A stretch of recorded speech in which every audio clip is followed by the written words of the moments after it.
Hello and welcome, ladies and gentlemen, to a Premier League presentation.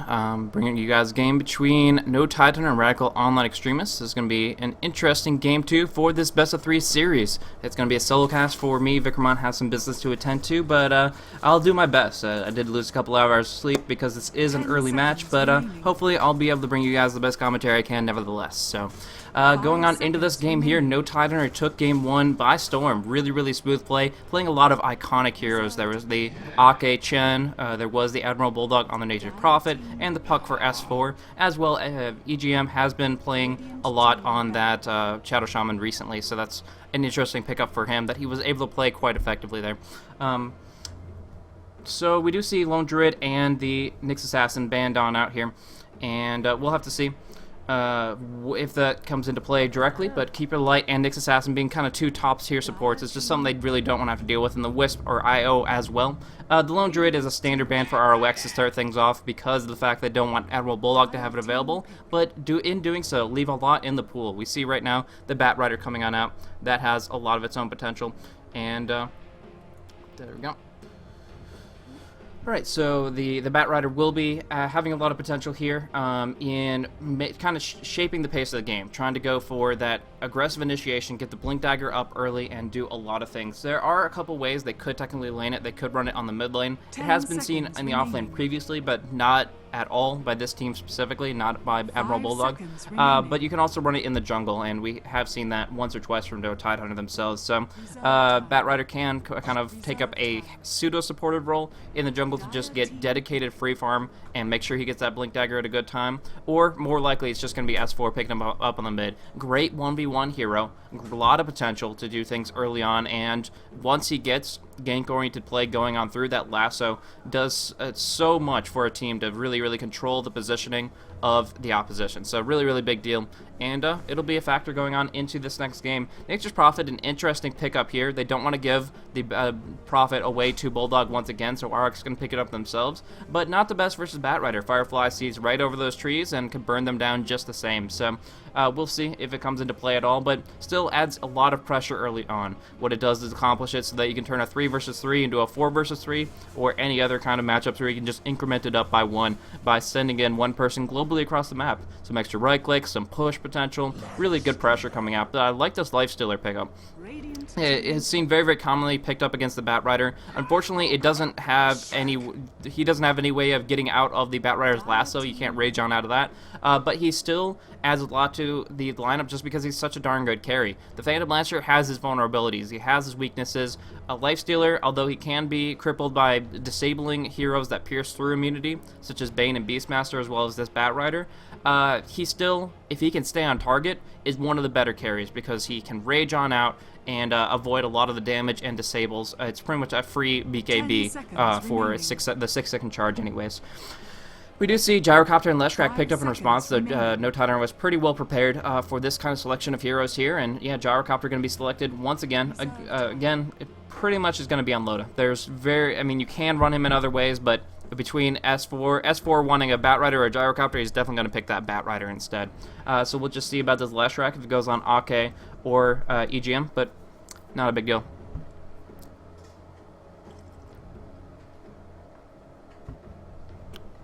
Alrighty then, so going on into this next game here, we do see that they are going to be looking for something to round out their lanes a little bit. I would think they really need a support right here, but they actually go with the Darkseer themselves, so that would mean a Nature's Prophet in the jungle, a Darkseer on the off lane, or they could just run one of those two in the mid and the other one solo off lane. Both of them are very survivable, with the potential to manipulate the Treants to pull the wave back. You can definitely safely farm under the tower with the Nature's Prophet, or more respectably, the Darkseer with his Surge can always get out of a tight spot. So that's definitely something that you can do a lot with if you can get some good dedicated experience on.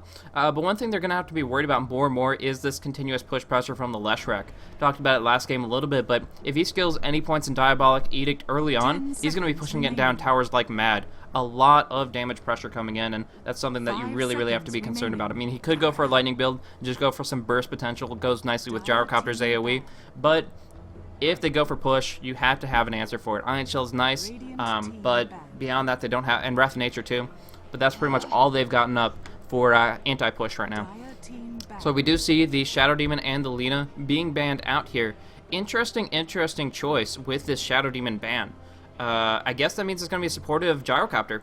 I believe that's the case, because they wouldn't be banning out supports as aggressively as they did just now unless they wanted Ake on that Gyrocopter as support. So they're going to run, homing missile and all that good stuff on the Gyrocopter with the Leshrac, dishing out a lot of damage, maybe roaming a little bit, but just making sure they put pressure out on that lane hardcore. So they have yet to pick up the carry for Loda, as, with the Shadow Demon and Lina. They would definitely be looking for that Shadow Demon themselves, since they do have that first pick. They would not be banning out Shadow Demon if they didn't already intend to have Gyro picked up by Ake. So Egom going to be running on the Leshrac, and Ake going to be running on the Gyrocopter here. So some more supportive bans. I don't think RoX picked up on that, at least unless I'm completely wrong in that. But Bane and Chen have been banned out, as they're afraid of Ake's potential on those heroes. Actually, Egom plays a really good Bane as well, so just pretty much banning out some supportive heroes in turn, but that's just limiting their pool. If I'm correct and they run the Gyro supportive, they have just taken out everything right here. And RoX is going to be crippled in the laning phase. They're going to be so darn weak. Now, again, they could technically run NTH Prophet jungle and just run for a single support, so they don't have to pick up a subpar one, but I don't know. It doesn't seem to be the best option in this scenario here.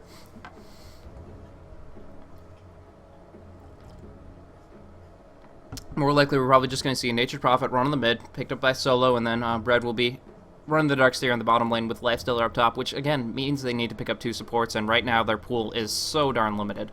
They probably have at least 1 hero in mind, but it's not going to be the easiest. They ban out the Clockwork here, knowing that that has a lot of potential in certain situations. Admiral Bulldog, he probably plays about 4 or 5 heroes regularly, and definitely Clockwork is one of them. It's pretty mean. So taking that off the board, Admiral is probably the one thing that they're worried about. They don't really have that many great options for him with the Prophet selected and the Lone Druid, but they go for this Ogre Magi pickup, which just changes things up crazy. I know that they picked this up in, I believe, Starladder, one of their finals matches there, and so they try to put pressure out with that, and they actually synergized it with a Treant Protector.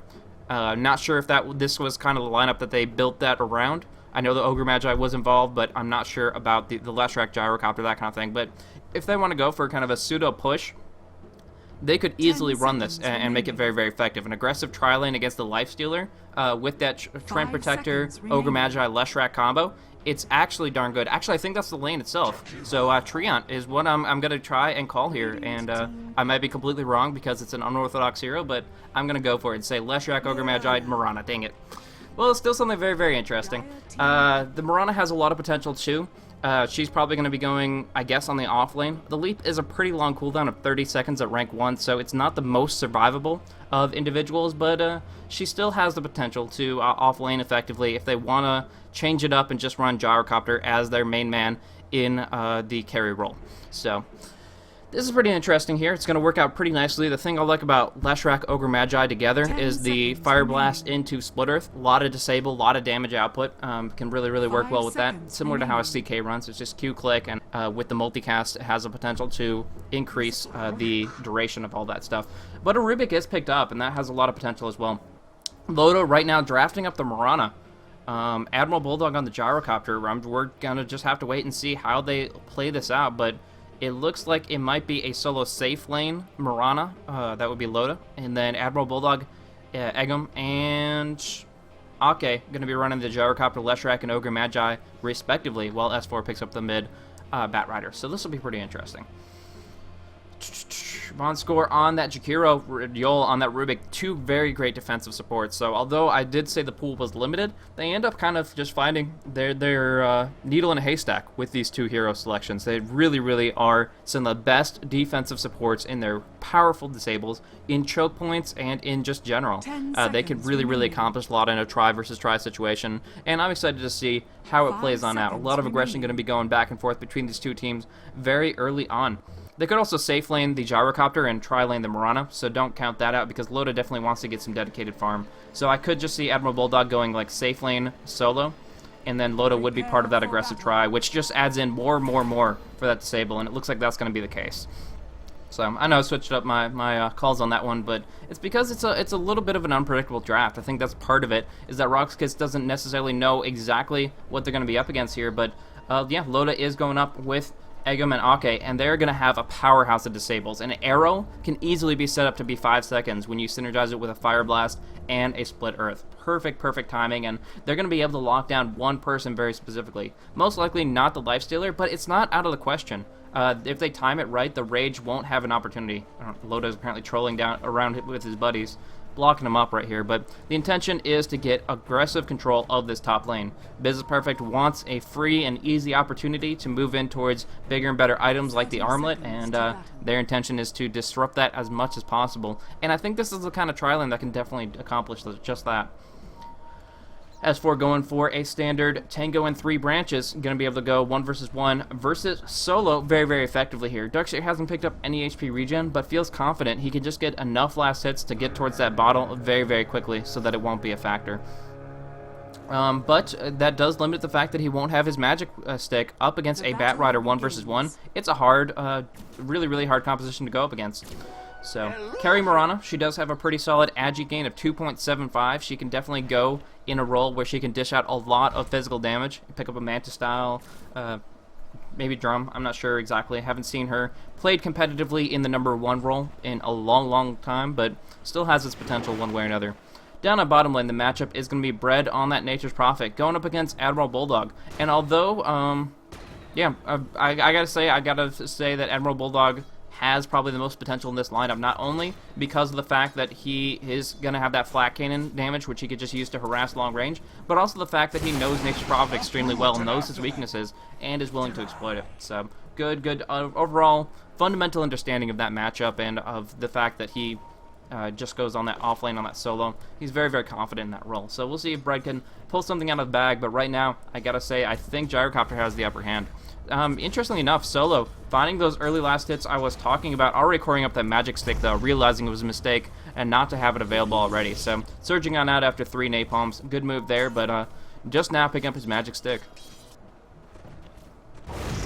There's going to be the stun to start things off. Eggum going to drop down that Split Earth, and there's that big arrow I was talking about. 5-second duration. Full disables on Von Score. No chance for him to survive, and that is the first blood.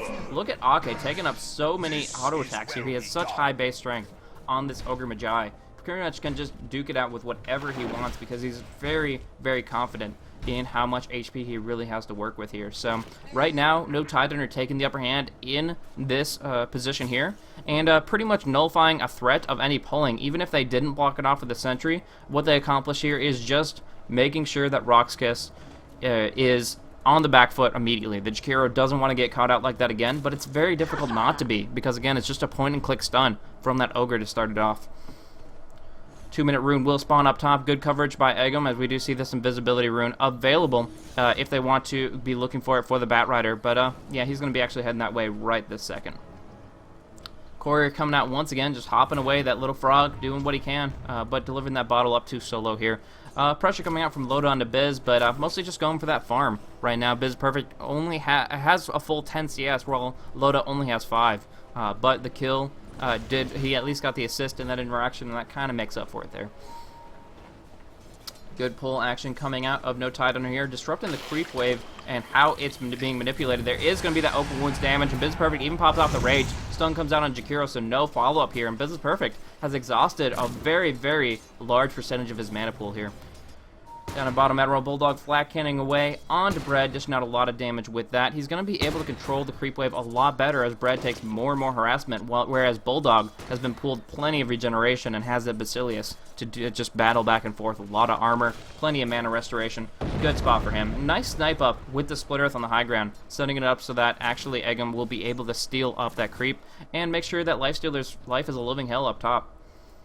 Magic Wand and Bottle is what Solo's looking at here, but along with that, S4 picking up plenty of last hits himself, sitting at 21 right now. He's in such a great spot and still has that Invis rune to play a little bit more dangerously in the near future. Bulldog pushing out to the tower. There is going to be more Treants, a little bit more for him to just eat away at with that flat cannon damage. It's getting ranked higher and higher. We see him going for a 2-0-2 build, which is rather interesting. A little bit of extra barrage so he can get some more damage in that solo environment, but does inhibit his stats a little bit. He's not going to be going for a hard carry. Gyrocopter just wants to have some good presence, some good mix of magic and physical damage in those teamfights. Either way, good snipe ups from these creeps. There was a sentry ward to negate the one that was placed by no Tidehunter, but it wasn't a big factor. We do see a little bit of pressure coming out between the two here, but with this Tranquil Boots and Bottle, it looks like it's going to be plenty for S4 to spare, but he does actually miss out on the rune. Solo picking up this haste rune really changes up how this matchup plays on out. He's actually going to be going and trying to go in for a gank up on the top, flanking on in. Yol is dropping low. He will fall to that diabolical gated, going in for another stun, but no, just we're going to right-click him down. Solo here with a rank 3 Ion Shell already active. The Jakiro does fall, but now Ake is going to fall with him. Big damage coming out. Bread even jumping up top with that global teleport. One more right-click, all he loaded needs, and he's going to get it here. So he leaps on into the trees. Is not in range of the shop, though, and cannot actually go for that TP. Just getting drained down very gradually. They cut on in, find him out, and Loda's going to get dropped down here, just misjudging his leap just slightly so that he could not buy the TP. Not sure if it would have helped him, but actually feeds away a triple kill for Business Perfect, which is the opposite of their intentions up on this lane, trying to shut him down as much as possible.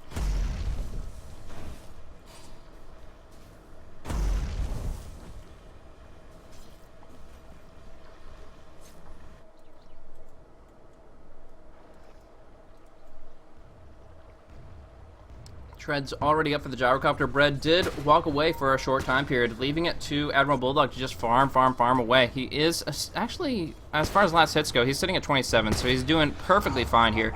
He's finding a lot of right clicks with the fact that he has Treads and Bassy, plenty of base damage, and that allows him to not only get plenty of last hits himself, but put pressure on the tower very quickly. Solo getting put back on in. That is way too many charges of the sticky napalm, and he's going to get dropped down as a result. So good movement from S4, and a little bit unfortunate Darkseer not respecting how much damage that can really do. So getting caught out in that position there.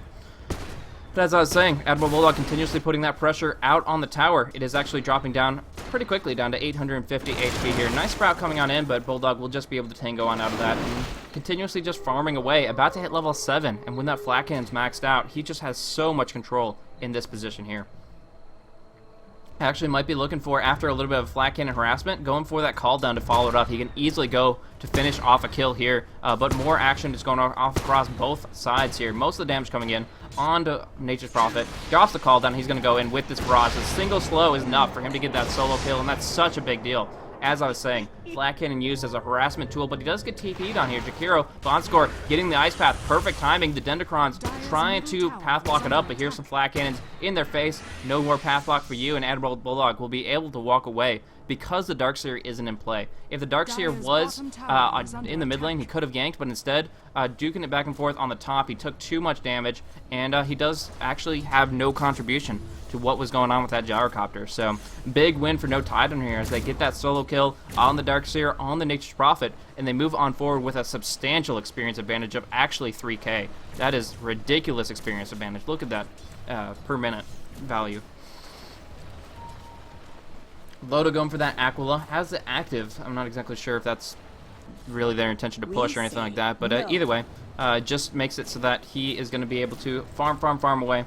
Face boost up on Business Perfect though, so he will be able to dodge out any situation where the splitters could be coming out. Pretty much nullifies any real risk of that happening, so they have to start off with the Ogre Magi, and if Ogre Magi can't close on in, there's not going to be that chain of disables.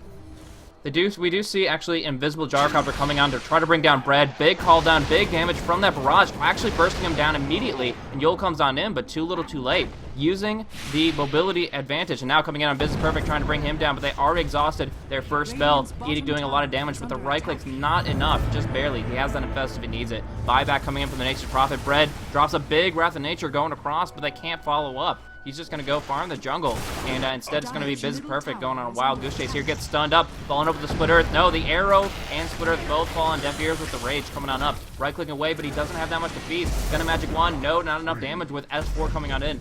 Big plays here, and they actually are going to be able to follow it up with a Split Earth. Napalm, Urn, Split Earth, Bonscore's dead. Solo, the next target of choice, and he just gets lassoed during his surge. No escape. He's going to drop down as well, and this is a big win for no Tidehunter here. Just big right clicks. There it goes. Arrow to lock him in, and a double kill for S4 in the end. Really smooth play, and he just TPs out. No problem at all.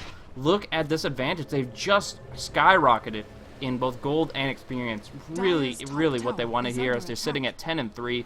As far as kills go, and yeah, Admiral Bulldog just continuously doing what he wants to down on bottom, coring up a salve, and that allows him to keep the pressure out onto Yol, as well as whenever the Nature Prophet joins the party. One thing to keep in mind is that they don't really have too much to break down trees right now. The Firefly and Tankos on Ake is actually all they have to work with right here. I guess you can technically split Earth them down, but it's not really the cooldown you want to use in that environment. So Sprout will be more and more effective from the Nature's Prophet, but he is just so far behind in levels and in gold that it might not be that big of a threat. He's not going to add in that much right click, and it's not going to really guarantee a kill or anything. So as far as levels go, we have a level 9 Bat Rider, 9 Gyrocopter, and 8 Mirana up against a bunch of level 7s. Just really, really overwhelming advantage right now, and actually seeing smoke aggression coming out from Eggum and Ake. Looking to Bloodlust it up, they easily can close the distance on this Rubik, and Yol is going to be in for a very painful surprise. Right now, they did go for a little creep pull. They were expecting Yol to maybe try to scout it out. The Smoke of Deceit debuff would have worn off. If he had actually approached, they would have been able to respond very, very actively. But instead, Yol just going in for a stack on the Ancients. A little bit too late, though. I'm not sure if he'll get it. No.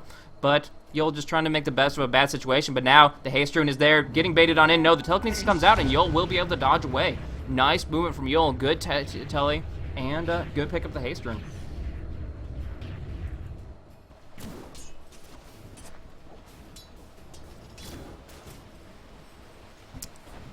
We do see Ogre Magi picking up some boots of speed for himself. Actually putting out pressure, big damage on mid lane. Solo's going to drop down first with a couple more right clicks, but Eggum is dropping so darn low. Yol with that Haste Rune might be able to finish it, but no, the Urn keeps him up with 21 HP to survive. Really, really just another favorable exchange. Dropping down the Darkseer again. And this is terrible for the Darkseer because he only has 2 points in Vacuum and not a single one in the Wall of Replica. Just doesn't have the levels to support it right now. And as such, is not really committing to the teamfight directly. Business Perfect coming down bottom, looking for denying the tower. Even pop the fortification to make sure the Siege Creep won't do it. Admiral Bulldog trying to beat it out though, and actually wasting Business Perfect's time here because he TP'd, they popped the fortification, but they could not get the deny. And Admiral Bulldog takes it from under his nose. Doesn't really have a nose, now that I look at it, but he takes it under his, like, maw, his jaw, that's just kind of gangling on through there. Alrighty then, so there is going to be pressure coming out on towards the Jakir now. Just pushing. Pretty much the one thing I really like about this lineup is that both Loda and Admiral Bulldog, the Mirana and the Gyrocopter, both have a little bit of extra AoE damage, a little bit of oomph to continuously put pressure on towers. And from there, even if they're not getting the tower kills, although they did just now with the tier 1 on bottom, what they're accomplishing as an indirect result of that is forcing enemy heroes to be in a certain position. Actually, big splitter, landing on Bonds, just outright setting up the kill here. Bread gonna come on in, but they're not underneath the tower. They can actually turn around. Edict damage coming out. Solo might be able to make something of this, but Bread is gonna have to fall back from here. Yol gonna be able to set up the telekinesis and the Iron Shell damage, but S4 changes that mindset with this big switch up through that lasso, bursting him back with the flame break. Good arrow from Loda as well. They won't be able to pick up Solo, but they've dropped down Bread, and they were able to drop down the Rubik as well. So 1 for 2 in that exchange. No Titan wins out on that, and they're looking for more. Big arrow combo after the Fire Blast, being able to bring down Solo. One more right click, all they need. S4 has the flame break if at all necessary, which it's not. And now Von Score caught out all by himself. First stun comes out, and they're just going to be able to right click him down from here. So that it works out perfectly for them as they just go on a complete killing spree. Looking at it, 16-4. No Tidehunter. Really in a sweet spot here where they can just keep the momentum rolling. And I don't see an easy answer for RoX.KIS. Once that Wall of Replica comes out, they have a team fight. And the vacuum into Macropyre can be really strong as well. But the levels just aren't showing it right here. And Lifestealer's just kind of trying to run, hide, and farm down on the bottom lane. So plenty of time where they're not able to directly contest what's going on for No Tide. So we see these massive advantages. I'll look at the experience graph here. We see that it is running up towards actually 1K, or sorry, 10K. And with that, the gold, with that tower kill jumping up in that direction as well. Bread being dropped down here, just big pick off. They had the high ground, they had the vision, they got the split earth. Pretty much just not having a good understanding of the enemy's positioning and feeding away, unfortunately, just by omission of reaction position there. They do go in with the call down. The Business Perfect, however, just going to tank up that arrow during the rage. Not a big factor there. One shot of Black Cannon flies on out, but it's not enough to dissuade Business Perfect as he just going to outmaneuver them. Solo jumping on in with that surge, trying to bring down EGM. And we're going to see that the Moonlight Shadow is enough to actually get them on out of here. There is no detection picked up. Jakiro doesn't even have a single item. Like, that's how bad it is. actually trying to go for more here. They do have an opportunity to go on Business Perfect. He gets stunned. He doesn't have the Rage. He's getting Edict up, and the Rage won't do enough here. He invests on NTH here to survive, but that armored car is about to fall, and from there, Business Perfect going to fall with him. S4 coming on in. Loda did get dropped down, so they're going to try to just pick off Solo and get on out of there. One more right click, all they need. They're going to get it from the left rack and be able to burn him down. Yol has a lasso, tries to close on in to bring down the Bat Rider, but instead S4 jumped on in. He gets lassoed up by Yol though. That looks hilarious. But S4 are going to be able to napalm and actually flame break him back into a bad spot here. So good maneuver there. Yol tries to dodge it out, but here comes Ake storming on in just to pick up the assist gold.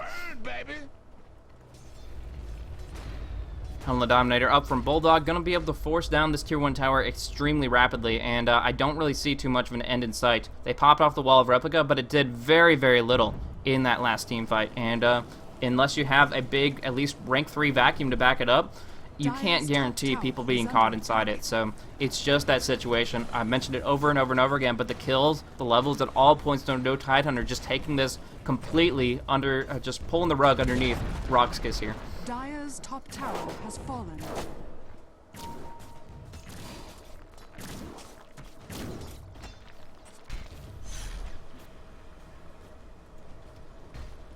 And Viz up for EGM. Actually a big room pickup, but yeah, I'm not sure if he's going to pick it up himself. No, he is. I think it's the best option because you don't actually reveal yourself until after a split earth ends, so you can easily get a kill on Bread. Like this position, he's in the same exact spot where they got the kill off on him before, but now they're going to find another solo opportunity. EGM should technically jump on the high ground here so that he knows that there's enemy support isn't coming, because Yol is actually right here, and he could have known that a few seconds sooner, but he's being patient. He's waiting for his opportunity, and he just has to wait until he feels it's ready. There is going to be a Wrath of Nature coming on out, but he needs to burst him down pretty hardcore. Starts off with the Edict. There is his Pulse Nova damage, burning down the the Nature's Prophet's Treants, and a Flame Break to finish it off. From S4, jumping on in, they go for a second. They have this Observer Ward, giving vision so that they can pull him on in with the lasso. Great blink maneuver from S4, and another couple of kills, another couple of pickoffs, and there's not any answer for RoX.KIS. Instead, they're trying to farm away with the Lifestealer. He has his Infest, but only just now picking up his Armlet, and he's just going to try to TP on away here,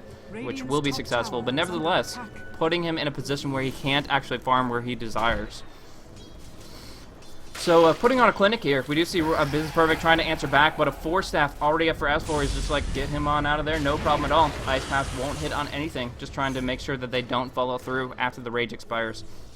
Either way, I gotta say, what they did in this position here, there was good patience coming out from EGM where he stayed on top of Bread, was able to drop him down because he knew that his ally was coming, but most importantly, they turned that from what would just be, in a normal game, just one pickoff, into a secondary when Bat Rider blinked on up here. So, really good usage of their current amazing map control advantage, and making a good thing better. They're really turning things into a position where they can just continuously overwhelm the opposition. There's not really anything to stop them, and that's what this Sanjin Yasha's pickup is all about. It's really, I mean, she does like Manta style, so if she disassembles it, she'll be in a great spot there, but right now it's just all about getting early, cheap stats that you can do so much more with. It's not a great item by any stretch, but it's going to be plenty for her to be able to do what she wants, if she can get, especially if she can get a main proc, which I believe is still the 15% chance, even if you're ranged. It's terrible considering the bash chances and stuff like that, comparatively are about 25%, but still, you'll get it one way or another, and I think it'll be very impactful if you do get that slow off on anybody that's not Surge. So we'll see. It looks like Solo's just trying to get his mechanism up. He's about 480 gold off from that, 470, but it's going to be a little bit of ways off, and until then, they really can't directly fight. Admiral Bulldog picking up a Sanjin Yasha himself. They really want to go in for the kill here. A little bit trolly, but also a little bit just about expressing their intention of momentum. They say, okay, we have a ton of early gold, dump it into cheap stats, and jump in with higher HP values, higher damage values, and sock it to them. So he won't have a BKB anytime soon as a result, but right now it feels like it's something that he's perfectly fine with trading off. Going on in, Bulldog will be picked up here. Again, no BKB. He wants to drop that call down, but instead it's just getting completely picked off here, and he will be dropping down. 1 versus 5, that's kind of the expectation, but S4 jumps on in. Solo such low life for the incidental damage. He will be pulled on in from that lasso. Really good timing from him, and he's just going to be able to TP on out of there. Radiant's middle tower is under attack. Loda is bloodlusted up, so he wants to go for big right clicks here to bring down Yol quickly, but instead, getting caught out by double stuns. Looks like the Rubik will fall. No, with the magic wand, he does stay on up, and Loda is going to be the one heading for the hills. He does have a movement speed boost with the leap, with the phase, but just kind of going for a blind, random arrow that will only hit on trees. Life still going in onto EGM, but with this Ghost Scepter, he can actually turn it around. The Rage about to expire. The Splitter's going to be coming on down. Yul needs to telekinesis appropriately, but instead just eats it right in the face. And there is going to be a drop down of the Rubik once again. And now S4 jumping on in to bring down one, bring down another. And they might just call GG off of this. I mean, 29-9, really putting on a clinic. No Tidiner, and the arrow strikes. Holy crap. And the Splitter following on to Solo. If they get this kill, I can't say there's any more hope in this game if there ever was any. Nice 4-staff attempt. They won't get the kill on Solo, but they will be able to bring down Von Score. And I might have spoke too soon. As for going balls deep in there, and with the Splitters connecting, that's going to be it. That is totally a 5-0, 100% sweep, and maybe even EGM getting on out with this Ghost Scepter earned. So this is just too much. RoX.KIS might as well call it here because it's, oh my gosh, even pulling in Yul outside of his base. Not even safe underneath the tier 3s, and the Splitter lands as well. Napalm's right clicks trying to go on in, but the Splitter actually hits on EGM with that telekinesis as well. Still dropping down though. No chance whatsoever. Earn charge is coming out, keeping them continuously sustained so that even Biz is perfect. Closing on in, won't be able to finish this off. Bloodlust controlling the movement speed. Ake playing around in the trees with them. Just so mean. Just so mean. The 4-staff comes out, and it looks like the Wrath of Nature will clean house there. But, you know, one kill out of your 10 is not going to be that big of an impact. Fred's going to drop down here as well. Just trying so hard to chase the little pony, but EGM keeps on running about with that Bloodlust, and with that Urn active, there's really not enough hope in this situation. Actually trying to just right-click him down. Main proc comes on out, but the armlet goes out as well. Now, 2 right-clicks better than 1, bringing down Loda just from that alone. Does drop off this wall of replica, doing a lot of damage. Admiral Bulldog hurting himself more than anything else, but Black Cannon and the Barrage bursting down Darkseer, and he's actually going to kill off the Nature's Prophet before he drops down himself. Yul wants the Fade Bolt, doesn't connect, and he's going to drop down as well. This is just hilarious. This is just a complete, even they're intentionally killing themselves to the wall replica right here. Like, this is how little they care. They laugh. Oh my gosh, good game, well played. They're just joking, such clowny play, killing themselves over and over and over in the wall of replica, lassoing up illusions. Why the heck not? Having some fun with it, and a little bit of a victory celebration down on the bottom lane. So that's going to be it here. This was game 2 of the best of 3 series, but with both games going the way of no Tidehunter, the first one being a lot closer than this second one here. It does set it up so they take this match and move on up the rankings. I'll have to actually check if it puts them in direct contention for the playoffs, or if they're just going to be like rank 5. I'm not 100% certain what ranking it puts them in, but they're definitely well on their way to being in that playoff bubble, because they still have 3 more games this week. So many delayed matches for them specifically means that they have a whole opportunity for games like this, a bunch of them. So, well played indeed. RoX disconnects on out, and that's going to be it here. One thing I want to remind you guys is that we do have a feature that we have coming up in just a few minutes on the live stream called Ask the Pros. You can check it out. It's going to be a post-match interview with one of the players of No Tidehunter. We've had Ake on here. We have had multiple individuals from No Tidehunter. So S4 and Admiral Bulldog have come on, shared their thoughts here. We'll have some questions for them. As a result of this game here, we'll be talking to them about their match and in their future intentions, what they're looking at for their next few matches for TPL and stuff like that. So it's called Ask the Pros because you guys get to, in the Twitch chat, ask directly about what you guys think, what you guys want to hear from them. So just when I ask for it down in the Twitch chat, I will be asking for questions to ask the individual pro that we do end up picking up. And then you guys can just kind of unleash the questions there. I'll be picking the best ones I can find. And from there, we'll be getting some insight about their opinions on the game. Either way, it was an interesting game. Again, not the best casting for today because, again, I got up like 2 or 3 hours early just to make sure I could cover this game for you guys. But nevertheless, a fun one, and hopefully you guys enjoyed to an extent. So thank you guys so much for tuning on into the game, and yeah, we'll be having Ask the Pros. You'll be able to ask your questions to a specific one of No Tidehunter's players in just a little bit here. So we'll get that on the stream in just a few minutes, but otherwise I just appreciate you guys for tuning in. Fun little game, not the most of nail intensive or nail biter, but still nevertheless fun. Again, a bit of an off day for me, but if you do want to check me out, I'm Blaze on Twitter. I'm twitter.com/blazecasting, so you can check me out there, follow me up or whatever. But yeah, generally speaking, I'm a little bit more on the ball. Either way, a solo cast to round out this evening, this matchup here. Interesting stuff. Anyways, thank you guys so much for tuning in. Going on into some music before we jump on into Ask the Pros.